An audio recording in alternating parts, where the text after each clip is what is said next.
Hoje iremos falar sobre a lipoenxertia glútea.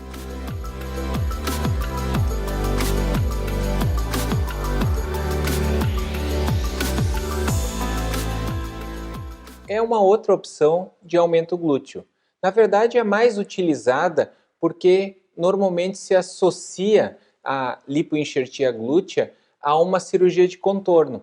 A paciente que irá se submeter a uma lipoaspiração de abdômen, flancos ou uma cirurgia de lipoabdominoplastia para resolver a flacidez da pele no abdômen, aproveita a cirurgia, coleta essa gordura que vai remover do abdômen e dos flancos e aumenta o glúteo colocando essa gordura de uma forma adequada na região dos glúteos.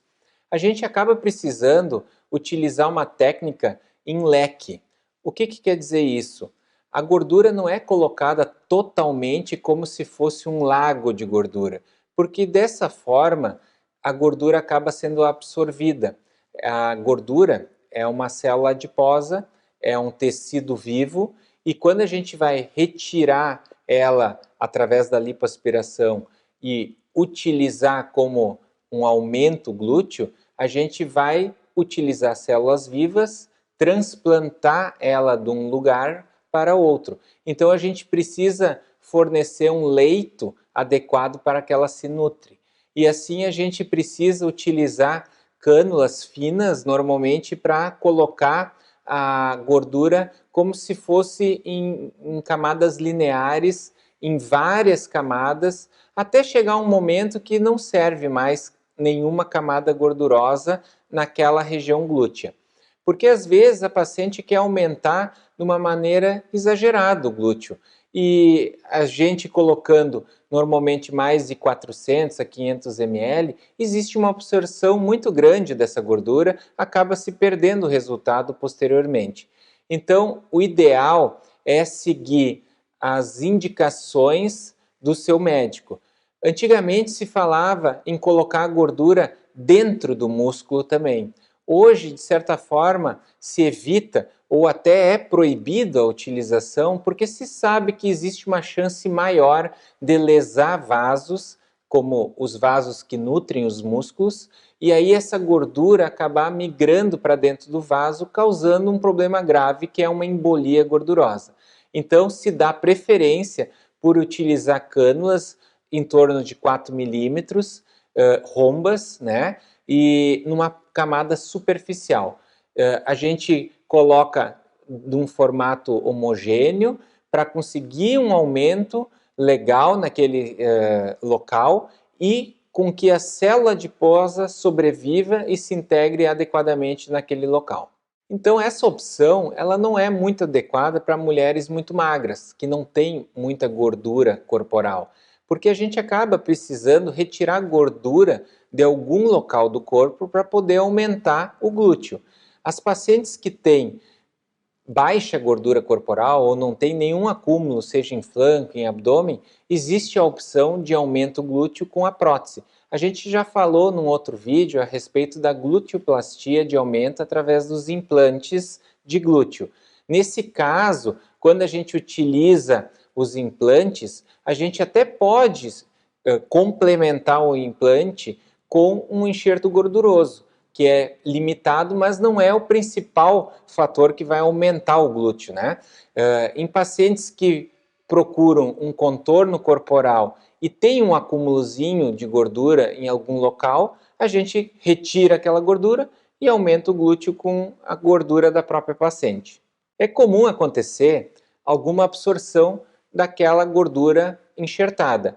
Porém, se utilizada uma técnica adequada, como mencionada, a integração ocorre por torno de 80% a 90%.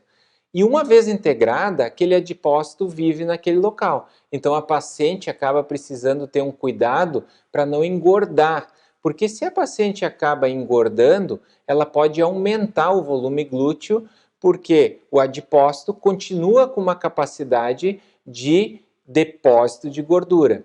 Então, isso é uma atenção muito importante para a paciente que fez um enxerto glúteo ter um controle adequado do seu peso.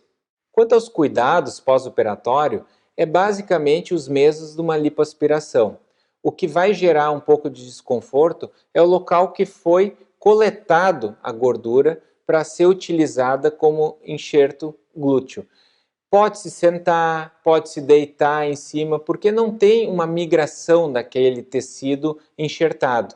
A paciente acaba precisando, no pós-operatório, fazer um acompanhamento com o uso de malhas, uma equipe de fisioterapia, para ter um acompanhamento com drenagem linfática e, com isso, ter uma recuperação plena, normalmente por volta de 30 a 40 dias. Claro que o resultado final da integração e da fibrose pode levar um pouco mais, que é o tempo normal de uma cicatrização, né? A gente já vê um resultado adequado do contorno corporal por 2 a 3 meses pós-operatório. A anestesia utilizada para esse procedimento normalmente é uma sedação complementada com uma anestesia peridural. O anestesista vai bloquear aquela região que o médico irá realizar a lipoaspiração para coletar a gordura e depois preparar adequadamente para fazer um enxerto gorduroso. Um cuidado muito importante é com a atenção para a trombose venosa. Então, é ideal fazer um cálculo para ver os riscos que a paciente tem para esse evento. A gente precisa normalmente suspender o anticoncepcional, ver se a paciente fuma, suspender o fumo, tentar retirar essa paciente o mais precoce possível da cama, fazer o uso de meias compressivas, de bota de retorno venoso durante a cirurgia e até, dependendo do grau, utilizar medicações derivadas de heparina, como a enoxaparina. Com tudo isso, a gente diminui e praticamente não existe a chance de ter uma embolia causada por uma trombose venosa profunda. Tem alguma dúvida a mais a respeito da lipoenxertia glútea? Envie seus comentários, suas dúvidas e assim que possível iremos responder. Um grande abraço a todos!